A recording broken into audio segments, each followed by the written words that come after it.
Match 5 में जाकर नेपाल ने वो गलती किसी भी हाल में नहीं दोहराई जो उन्होंने गलती की थी मैच 1 में। जी हाँ, अपने मैच 1 की मैं बात करूँ, वैसे इस राउंड का तो मैच 2 था ओमान के खिलाफ। इस बार वो गलती बिल्कुल भी टीम ने दोहराई नहीं है और वो क्या क्या चीज़ें रही हैं और बहुत ही शानदार एक one side eight the and victory Nepal को यहाँ पर हाथ लगी है ओमान के खिलाफ, जो कि आखिरी मैच था और ओमान के आखिरी मैच में उन्हें ज़बरदस्त हार का स्वाद चखाया और ओमान सिर्फ 2 जीत के साथ अपने इस राउंड को कंप्लीट करता हुआ नजर आया। लेकिन किस किस तरह से पूरा मैच हुआ है और आपको एक एक करके पढ़ते खोल के हम बताने की कोशिश करते हैं कि आखिर किस तरह से ये मैच घटा है, किस तरह की बॉलिंग रही, किस तरह की कप्तानी रही है दोनों कैप्टन्स की और क्या कुछ हाल रहा है इस मैच का। सबसे पहले अगर बात करें यहाँ पर ओमान ने टॉस जीता और पहले बैटिंग का फैसला लिया। फैसले में कोई गलती नहीं, बिल्कुल फैसला बिल्कुल सही था, नॉर्मल था।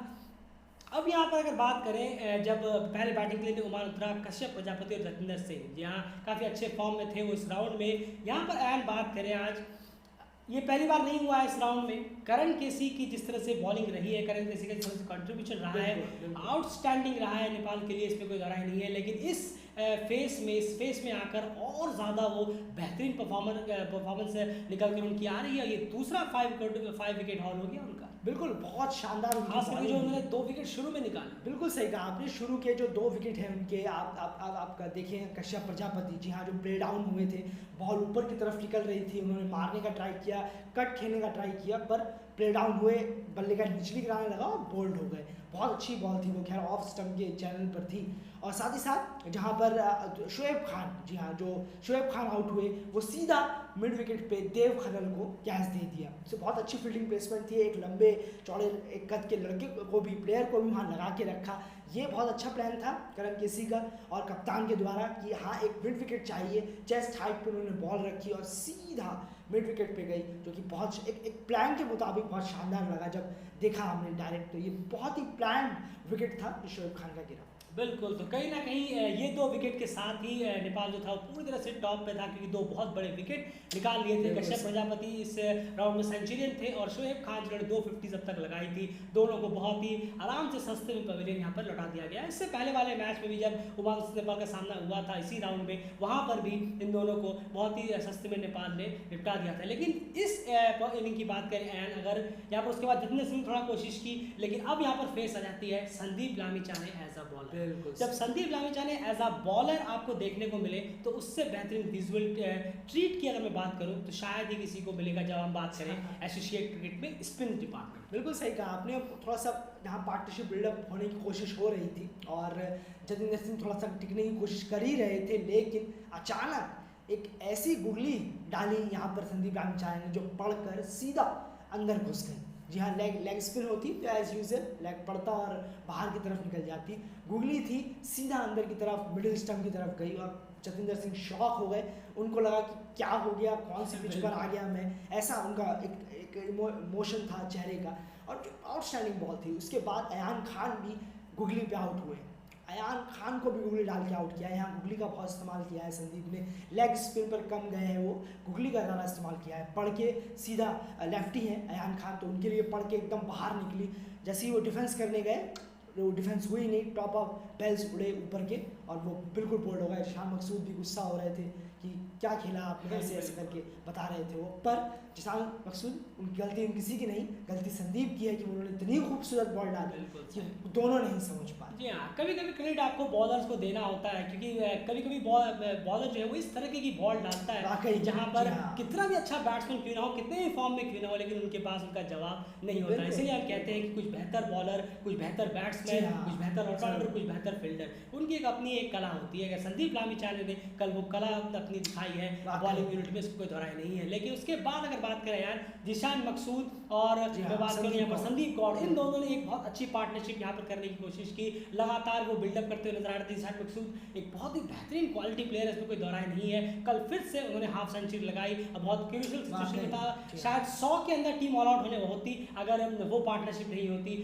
जिशान और संदीप के बीच में। लेकिन वहाँ पर भी सबसे पहले यहाँ पर संदीप लामिछाने को फाइनली कहना होगा कि उन्होंने दीपेंद्र सिंह ऐरी को बहुत कम ओवर दिए, ये बहुत बेहतर है, ये सबसे बेहतर रहेगा। आप उन्हें 3-4 ओवर दें, उनसे एक काम निकलवा लें, बस उन्हें हटा दें। बिल्कुल उन्होंने मोस्ट इंपॉर्टेंट विकेट अगर मैं कहूँ जहाँ पार्टनरशिप बिल्डअप हो रही थी, दीपेंद्र सिंह आए, उन्होंने एक विकेट जीशान मकसूद कर लिया और उसके बाद फिर बहुत ही जल्दी टीम सस्ते में निपटती हुई नजर आई। बिल्कुल सही कहा आपने, एलबीडब्ल्यू हुए जीशान मकसूद, बिल्कुल सीधी बॉल आई थी वो, और वो प्लम बिल्कुल सामने पाए गए, रिवर्स खेलने जी हाँ, बिल्कुल सही कहा आपने, और ऐसे में वो आउट हुए। तो ये आपने बहुत अच्छा कहा कि 24 ओवर यहाँ लग रहा था कि यहाँ पर बहुत अच्छा एक ओमान की तरफ से कहना होगा कि कोशिश हो रही थी रिकवरी की। 24 ओवर की दोनों ने साथ खेले हैं, संदीप गौड़ और जीशान मकसूद ने 83 रन की उन्होंने पार्टनरशिप की इस बीच में। तो कोशिश कर रहे थे कि इसको भी थोड़ा बनाया जाए, हार नहीं मानी बैटिंग में इन दोनों ने, पर इन दोनों के अलावा और किसी ने कोई साथ नहीं दिया। नेपाल की बॉलिंग जिस तरीके की हुई है, आउटस्टैंडिंग बॉलिंग हुई है। करण केसी जब सेकंड फेस लेके आए अपना, तब उन्होंने बहुत अच्छी स्टम्प टू स्टम्प बॉलिंग रखी, बहुत ही एलबीडब्ल्यू हुए हैं, कलीमुल्ला हुए, चाहे सोमपाल कामी ने भी बहुत अच्छी बिलाल खान को बोल्ड मारा। ओवरऑल बहुत अच्छा एक बॉलिंग का जो नमूना है खासकर संदीप और करण की तरफ से देखने को मिला। बिल्कुल, और किसी भी बॉलर्स ने मैं यहाँ कहूँगा डिसअपॉइंट नहीं किया, चाहे हम किसी की बात करें, आदिल आलम की बात करें, 10 ओवर में 2 मेडल 22 रन और कोई विकेट नहीं, बहुत सागर ढकेल 5 ओवर में 20 रन। वहीं पे बात करें संदीप लामिछाने, वो तो खैर बेहतरीन स्पेल रहा है, करण केसी 5 कर रहा है, सोमपाल कामी इकोनॉमिकल रहे हैं। ओवरऑल आप पूरी बॉलिंग, दीपेंद्र सिंह ऐरी ने मोस्ट क्रूशियल विकेट निकाला है, तो ओवरऑल पूरी बॉलिंग कार्ड को देखेंगे तो definitely it was a bowler performance from Nepal, और जिस वजह से एक लिमिटेड स्कोर में रेस्ट्रिक्ट कर लिया यहाँ पर ओमान को, जो बिल्कुल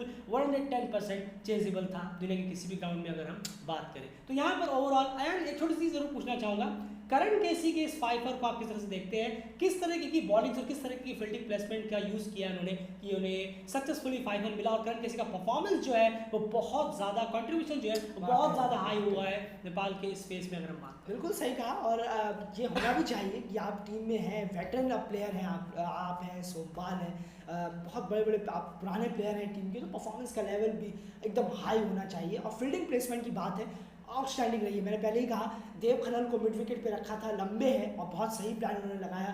संदीप लामिछाने को उन्होंने जब कैच पकड़ी संदीप लामिछाने ने, वो भी वहाँ मिड विकेट पे मौजूद थे, उन्होंने बॉल डाली बॉडी में, बिल्कुल बॉडी में बॉल डाली और एकदम घुमा के मारा शॉट, और सीधा संदीप लामिछाने जब उन्होंने तीसरा विकेट लिया था अपना, सीधा मिड विकेट पे आउट हुए।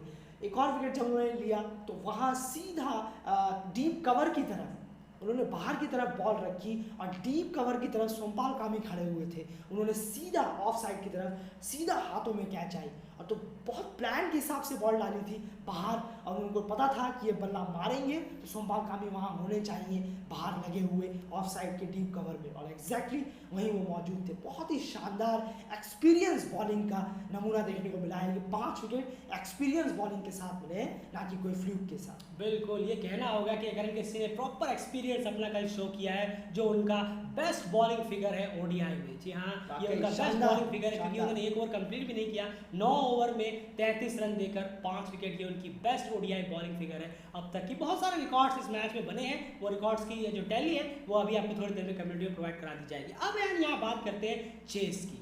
160 प्लस रन अगर चेस करने के लिए टीम उतरी, अचानक से एक चीज़ याद आ जाती है, एक आध महीने पहले यूएई के खिलाफ जो हुआ था, 160 प्लस वहाँ भी चेस कर रहे थे, वहाँ पर बैटिंग को जो कोलैप्स हुआ था वो कहीं ना कहीं माइंड में आ जाता था। लेकिन इस बार की बात अगर हम करें तो एक कंफर्टेबल चेस यहाँ पर होता हुआ नजर आया। देखिए, सबसे बड़ी बात यह है, अगर वनडे में 50 ओवर में कोई 160 प्लस रन चेस कर लेता है तो कोई बड़ी बात नहीं, कोई इसमें हैरान नहीं हो, कोई इसमें सरप्राइज नहीं होगा, कोई बड़ी बात नहीं। लेकिन अगर आप ना कर पाए तो ज़्यादा सरप्राइजिंग होता है। तो इसीलिए इस मैच को अगर हम कहें तो वो बॉलर्स का यूनिक परफॉर्मेंस की वजह से ये पूरा मैच यहाँ पर जीता गया है। लेकिन एक चीज़ जो मैं यहाँ देखना चाहता था वो ज़रूर हुआ है इस मैच में, और इसी वजह से यहाँ हम बैटिंग की भी उतनी ही बात करेंगे जितनी हमने बॉलिंग की है। कुशल गुरतल आसिफ शेख के पेयर को जितना बैकअप डेली क्रिकेट ने शुरू से किया है, एक ऐसे समझ के जैसे हमारे कोई भाई है वो या फिर कोई रिलेशन है, इतना ज़्यादा बैकअप हमने लगातार किया है कि नहीं आप इसी पेयर के साथ जाइए। आपने कितने सारे पेयर चेंज किए, कभी ये कभी वो, कभी ये, कभी कुशल गुरतल अच्छा नहीं खेल रहे, कभी वो अच्छे शॉट नहीं ले रहे, तो काफ़ी क्रिटिसाइज भी उन्हें किया गया। लेकिन फिर भी डेली क्रिकेट ने लगातार ये स्टिक कहा कि आप इस क्रिकेट वर्ल्ड कप लीग 2 में इन्हीं को रहने दीजिए, और आपने कितने यूज़ कर लिए ओपनिंग पेयर, लेकिन at the end as a opening player सबसे हाईएस्ट ओपनिंग पार्टनरशिप आखिर थी किसने? कुशल और आसिफ, ये इनके नाम रिकॉर्ड हो गया। एंड कुशल आसिफ की इस बैटिंग को आप किस तरह से देखते हैं फाइनली? देखिए सबसे इम्पॉर्टेंट है कि जब ये दोनों आए तो मुझे ये डर, एक्चुअली मैं पर्सनली कहूँ तो मुझे ये डर लग रहा था कि इनका माइंडसेट क्या होगा, क्योंकि हम बहुत जानते हैं कि कुशल गुर्जर का जो माइंडसेट है वो थोड़ा अजीब है, वो बहुत ही जल्दी अपना एक जो है शॉट खेलने चले जाते हैं। पर यहाँ बिल्कुल अलग हुआ, मुझे बहुत खुशी हुई कि ये रुक रहे हैं, ये समझ रहे हैं, अब इनके अंदर ये दिमाग आ रहा है धीरे धीरे कि भाई हम 50 ओवर का गेम खेल रहे हैं। ये धीरे धीरे इनके अंदर आ रहा है और ये आएगा ही जब इनको मैचेस मिलेंगे, मैचेस खेलते जाएंगे। और मैचेस मिलेंगे इसका मतलब ये नहीं है कि आउट होके बैठ गए, मैचेस खेल रहे हैं और उससे सीख रहे हैं, तब आपके अंदर ये चीज़ आएगा। आज देखिए 24वें ओवर में जाकर पहला विकेट गिरा है, तो ये चीज़ें आना बहुत बेहतर है। 114 रन की पार्टनरशिप आपने की, हवा में नहीं आई है। कुशल ने शॉट ऐसे खेले हैं कि लाजवाब शॉट लगे हैं वो। आसिफ शेख ने बिलाल खान की सीधी स्ट्रेट बॉल पर जो ड्राइव मारा है मिड ऑफ की तरफ, देखने लायक था। पुल शॉट छक्का गया था बिलाल खान के बॉल पर, स्क्वायर लेग की तरफ, आउटस्टैंडिंग शॉट था वो वाकई में। अयान खान की बॉल में कुशल गुर्जर ने आगे बढ़ के लॉन्ग ऑन की तरफ मारा, वो भी निडर शॉट था। और सब ऐसे टेम्परामेंट के साथ मारे हैं जो क्लासिकल बैट्समैन लग रहे थे दोनों देखने में। बिल्कुल वाकई में बहुत अच्छा लगा है सच में, इसमें कोई दरार नहीं है। और यही मैं कह रहा था कि बैटिंग में 165 रन अगर आप चेस कर लेते हैं 50 ओवर की मैच में तो कोई बड़ी बात नहीं है, लेकिन यहाँ पे हम आपको ये समझाने की कोशिश कर रहे हैं कि इसमें से 80% करीब रन अगर ओपनिंग प्लेयर ने मारे हैं कामनेस को दिखा के, और ये नहीं कि उन्होंने 10 ओवर में मार दिए, चलो हम T20 की तरह खेल के खेलें। 24 ओवर प्रॉपर बैटिंग, आधी इनिंग प्रॉपर बैटिंग करके 114 रन उन्होंने निकाले। यानी उन्होंने सोचा कि यार मैच तो हम ये जीत सकते हैं, क्यों ना हम ओवर्स भी खेले साथ साथ में। 33 ओवर उन्होंने टीम ने बैटिंग की, जिसमें 24 ओवर जो है वो कुशल गुर्जर और आसिफ शेख ने एक साथ की और हाईएस्ट ओपनिंग पार्टनरशिप नेपाल के लिए लगा दी। ये ज्यादा इंप्रेसिव होता है। बॉलिंग में बहुत कुछ इंप्रेसिव रहा, बॉलर्स की वजह से आप ये मैच जीते, उन्होंने पहले ही सेट कर दिया था। लेकिन ये इंप्रेसिव, अगर आपको बैटिंग से भी कुछ प्लस पॉइंट ढूंढने हैं तो वो ये होगा कि कुशल और आसिफ की जो इनिंग रही है वो सिर्फ ऐसे ही नहीं कि 10-12 ओवर में रन मार के उन्होंने छुट्टी कर दी, उन्होंने प्रॉपर गेम को आगे बिल्डअप किया। उनके आप बॉल्स को देखेंगे, उनके आप स्ट्राइक रेट को देखेंगे तो आप क्लियरली समझ पाएंगे। और कहीं ना कहीं कुशल को ये कंसिस्टेंसी अब इस पे लानी होगी कि मैं अपना खराब शॉट खेल के मैं अपना विकेट वेस्ट नहीं करूंगा। बिल्कुल सही। और एक चीज़ ज़रूर है, बस छोटी सी चीज़ बोलना चाहूँगा नेपाल की इस बैटिंग को लेकर। देव खनल के बारे में एक चीज़ ज़रूर बोलना चाहूँगा, जिन्होंने देखा है वो समझ गए होंगे कि क्या बोलना चाह रहा हूँ। एक चौका आया, अच्छी बात है, आपने एक चौका मार दिया खबर अली की बॉल में, फाइन लेग की तरफ हल्का सा लेकर चला गया। उसके बाद वो रिवर्स स्वीप मारने के लिए जा रहे हैं। बिल्कुल यही गलती जिसान ने की थी, यही गलती कुशल गुर्जर ने की, सेम। और रिवर्स स्वीप मारने गए हैं और आप बहुत ही खराब सीधी बॉल है और आप आउट हो गए। और आसिफ शेख का गुस्सा साफ जाहिर कर रहा था कि आपने कितनी बड़ी गलती की है। 9 विकेट से क्लिनिकल विन होना चाहिए। आप यंग हैं, आप बहुत यंग है, आपको टिकना चाहिए, टॉप फॉर्म में, और बिल्कुल फॉर्म में, इसमें कोई दोहराई नहीं है। आप बहुत अच्छे हैं नेपाल के लिए। ये जैसे कुशल आसिफ आए हैं, लंबा टिकेंगे, देव खनल के अंदर भी वो बात ज़रूर है। पर ऐसे शॉट बिल्कुल मत खेलिए। आसिफ भी इतना गुस्सा हो गए थे और पबड़ू सर भी ज़रूर अंदर गुस्सा हो गए होंगे। बहुत ही घटिया लगता है देखने में कि आपने एक चौका मार दिया है और आप ज़बरदस्ती रिवर्स स्वीप के लिए जा रहे हैं। बिल्कुल। अब यहाँ पर चीज़ें क्या हो जाती हैं, अगर आप 9 विकेट से जीतते हैं तो रन रेट में भी बहुत ज़्यादा इजाफा हो जाता है। अगर मैं बात करूँ आगे जाकर ऐसा अगर कहीं माहौल आया कि रन रेट का फर्क रहा, और सबसे इंपॉर्टेंट बात होती है कि आप कितने क्लिनिकली जीते और किस तरह से आउट हुए। बस एक बात है कि उम्मीद नहीं करते हैं ऐसे प्लेयरों से इस तरीके से आउट होने की। बिल्कुल। कोई बॉलर है या नीचे लोअर ऑर्डर का प्लेयर है तो वो मार रहे हैं तो हो सकता है।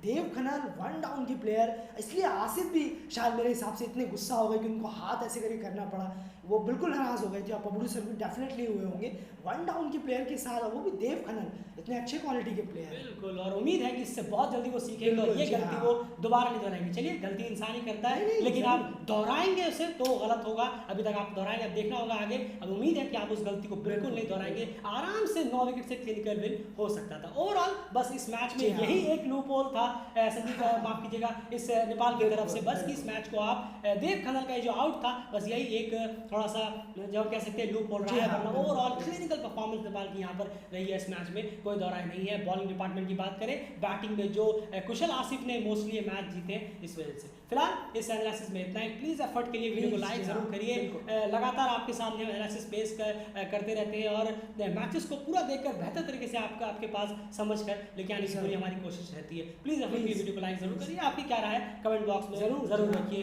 फिलहाल इस वीडियो में इतना ही। 5वें नंबर पर नेपाल आ गई है फाइनली। बहुत इंडिया एक पायदान उनसे नीचे है। लास्ट मैच अगर बेहतर नोट पे फिनिश कर पाए तो बिल्कुल। बहुत बेहतर होगा। देखना होगा यूएसए के खिलाफ।